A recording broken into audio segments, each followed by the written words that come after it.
এটা বানাতে আমাদের লাগছে জিরে, মৌরি, গোটা গোলমরিচ, লেবু, পুদিনা পাতা, লঙ্কা, আদা, ধনেপাতা এবং অবশ্যই ঘরে পাতা টক দই।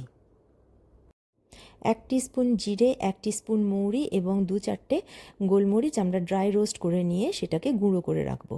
এবার একটা মিক্সিতে পুদিনা পাতা, ভাজা মশলার গুঁড়ো, ধনে পাতা, আদার টুকরো, একটা লঙ্কা, অর্ধেক লেবুর রস এবং কিছুটা বরফ দিয়ে আমরা এটাকে একটা পেস্ট বানিয়ে নেব। বরফটা দেওয়ার কারণ হলো যাতে পাতার সবুজ রঙটা অটুট থাকে।